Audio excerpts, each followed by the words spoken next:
Hi, I'm Dr. Carolyn, owner and founder of Trinity Holistic Wellness in Indianapolis, Indiana. I'm a naturopathic doctor, which I'll give a little disclaimer here. I'm not a medical doctor. I don't diagnose. I don't treat. However, I do provide information. So this information here is for your educational purposes only. So today our topic is detoxification and weight loss, and this is the first in a three-part series of seminars and webinars that we are going to do. Today we're going to focus in on chemicals and how they affect your body's ability to be healthy, to lose weight, and to detox. Our next video is going to look at your endocrine system. That's your hormonal system. It's the glands that make your hormones. And then lastly, in the third video, we are going to look at foods and optimal foods to really help facilitate great detox and vibrant health. So first, we're going to look at a few common chemicals that we are exposed to on a regular basis. And these are food additives. So let's first look at MSG and aspartame. MSG is in a lot of spice packets. A lot of restaurants will use MSG because it makes things, taste kind of like meat. Aspartame is an artificial sweetener. We're probably all familiar with aspartame, and we know it's bad for us. However, we don't necessarily know why it's bad for us. Now, aspartame and MSG are excitotoxins. There's a whole book on this. Dr. Baylock he's a medical doctor, and has done great research and study in this area. It's a book I highly recommend. So, well, anyway, an excitotoxin will get into the body and kill the cells in your pituitary gland. Now, in our next video, we're going to look at the endocrine system and how it impacts your body's ability to be healthy, lose weight, and just really have the vibrancy that you want. But in a nutshell, your pituitary gland is kind of like your CEO in the endocrine system. So if your pituitary gland is not healthy, now it's in the center of your brain, if it's not healthy, you're going to be challenged at having really optimal levels of hormones for health, vitality, and weight loss. So MSG and aspartame both kill the cells in the pituitary gland upon exposure. We also are exposed to a lot of trans fats. Now, trans fats are your hydrogenated fats, your fried fats, and they have a very negative impact on your chief fat-burning organ, which is your liver. We're going to look at some of the ill effects, or the primary ill effect, in my opinion, of trans fats. One thing to remember is that when you take in a trans fat, you will have pain in your body because they create pain and inflammation. So we really want to minimize trans fats in our diet. We're also exposed to everyday chemicals like BPA's, bisphenol A. It's in plastics and plastic water bottles, or if you microwave your food and it's in a plastic dish, or you have plastic wrap over top of it. And bisphenol A is what's called a xenoestrogen, which means it's a foreign estrogen to the body. It mimics estrogen in structure, but it will lock into the receptor sites where estrogen will go and wreak havoc in the body. We're going to learn a little bit more about that in our next video. So anyway, we just want to avoid bisphenol A as much as we can.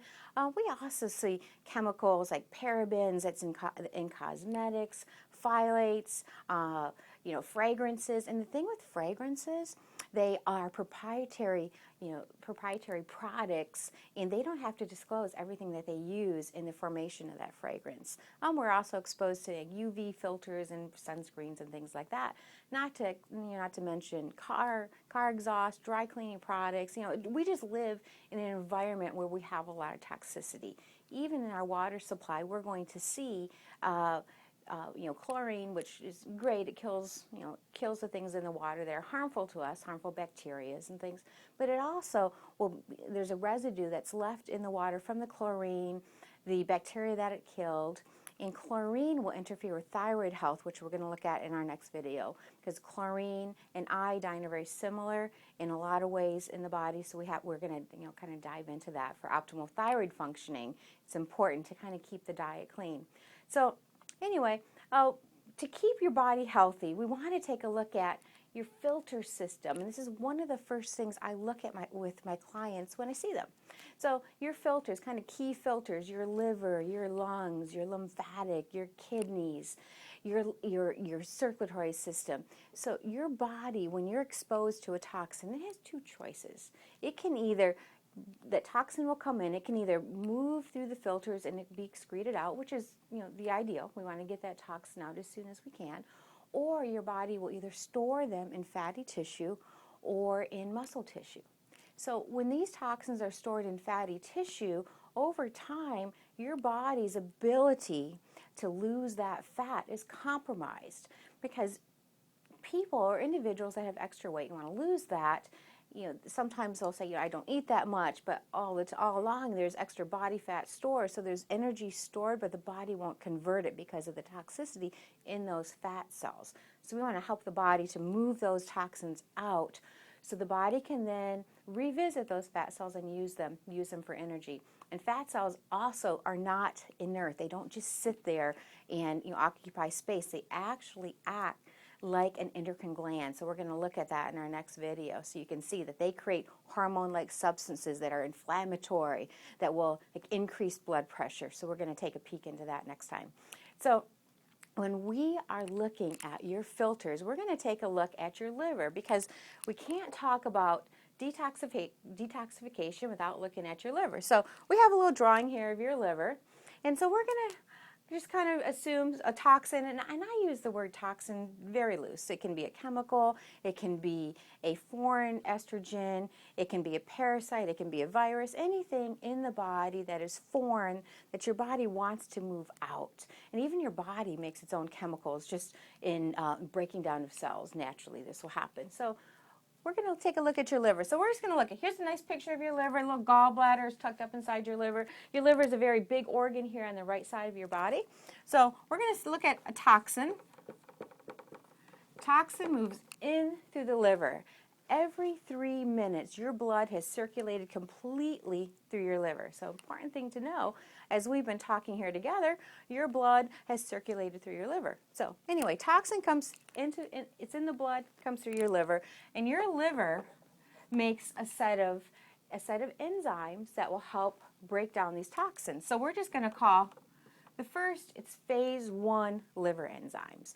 Now here in phase 1 liver enzymes, what your body will do is take that toxin, the enzymes will attach to that toxin and break it up, and then the water-soluble component of that toxin will be excreted out either through your gallbladder or your urine. So then what's left with the fat soluble? Well, at this point, we've got some really nasty stuff in the liver. These are actually carcinogenic chemicals, toxins that were actually more harmful for your health than the original toxin that came in. So we've got some kind of bad boys right here. So then your liver makes what we refer to as phase 2 liver enzymes. So phase 2 liver enzymes take these nasty toxins, neutralize them, so they become water soluble, and they move out through the gallbladder or your urine. So so gallbladder and urine. So at this point, how many people, some of you may be watching this video, have had gallbladder problems, or maybe perhaps you've had your gallbladder removed. So gallbladder is tucked right up inside of your liver. So when your gallbladder is weakened over time, it's because this bile that the liver dumps these toxins into, moves into the gallbladder, that bile becomes kind of thick and sluggish, and then the gallbladder is compromised. One of the worst foods I'd mentioned earlier is the trans fats. That's your hydrogenated fats. So trans fats really thicken that bile and congest it. So then that bile that moves into your gallbladder is going to compromise the health of the gallbladder. And another thing with these trans fats,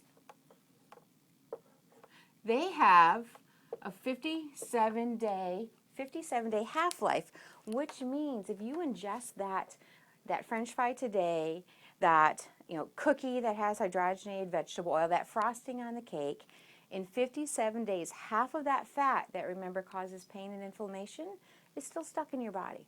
57 days after that, half of that fat is gone. So we really want to minimize our exposure to trans fats, in part because if that bile is thick and your liver is making phase 1 or phase 2 liver enzymes, can it dump those toxins very easily in a thick, congested bile? And no, they can't. And we're going to look at some foods that will actually help your body to kind of thin that and move that out. So in a nutshell, we have toxins come in through the liver. Liver makes phase 1 liver enzymes. The water-soluble component moves out through your gallbladder or your urine. What's left is kind of nasty stuff. then these toxins move, combined with phase 2 liver enzymes, your body takes them and moves them out. So great, everything works beautifully, right? However, the trick is to make phase 1 and phase 2 liver enzymes, you have to eat the food that's necessary to support the manufacture of those enzymes. So some key foods, you may already have guessed that some are going to be vegetables, and most that we're going to mention today are. One of the things I say all the time to my patients, my friends, my clients is eat food that remembers where it came from. So let's say you're having an apple. You know, the apple knew the tree.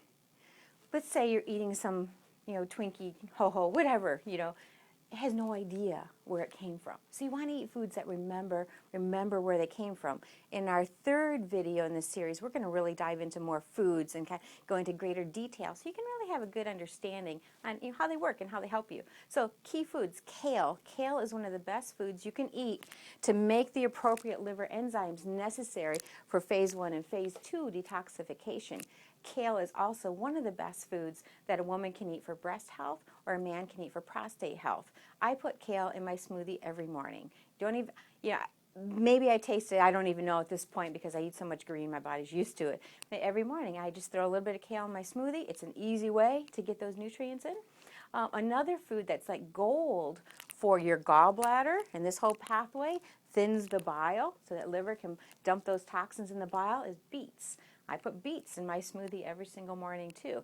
And not the pickled beets, but fresh beets. And you can bake them or boil them if you want, but I just put them fresh in my smoothie in the morning. Brussels sprouts are another food that's high in a substance called indoles, and they help your body to make these liver enzymes. Broccoli, garlic. Green tea is a great beverage, and with green tea, what I recommend with green tea is that you have the leaded version, because once it's decaffeinated, you tend to lose some of the antioxidant properties that green tea is known for. And asparagus. Now, asparagus is a great food for your liver, for your urine, and for your kidneys. Now, so what happens if we're supporting the liver and its and its ability to detoxify, or you're just doing a liver cleanse? What if your kidneys are weak? And individuals with kidney infections, kidney stones, kidneys, sometimes you can have a little pain on the top of your back, and individuals may think it's muscle, but sometimes it's kidney. So asparagus is one of the best foods you can eat to nourish your kidneys, so when these toxins move out through the urine, they can move out effectively. And when you do detoxification, I highly, highly, highly recommend you do it under the supervision of a practitioner that has experience and knowledge in that area. I never recommend an isolated detoxification, like just a liver cleanse or a gallbladder cleanse. I'm not saying they're not helpful for some people some of the time. However, I tend to approach the body from a whole system point of view, and I like to nourish the whole system and all of the filters, your liver and kidneys and gallbladder and lungs and lymphatic and the whole system. So you don't want one system, i.e. the liver, getting ahead of the kidneys and causing a problem there. So just to kind of recap on our short little video today, one, we want to eliminate and avoid toxicity, and that's in our chemicals in our food. And it's also a lot of chemicals in the beauty products that we use, the parabens, and it's really a good idea to kind of go green there. And also cleaning products. You can use a little bit baking soda or vinegar. You really want to limit the exposure to chemicals and toxicity in cleaning products in your home because you have control over that. And if you're not, limiting your exposure, then your body has to deal with that because the chemicals will come in. So, limit your exposure and assist and nourish your systems and organs of detoxification. Give them what they need so they can do their work. And lastly, when we're assisting the body and those organs, proper exercise, which we're going to look at in our last video when we talk about food, we're going to touch on exercise. So proper exercise when you are detoxifying, that's not the time to do intense training. It's the time to be kind and nurture your body. So, well, thank you for being with me today. I hope you learned a lot of good information in this video. And remember to live healthy, live happy, live holy, and just live.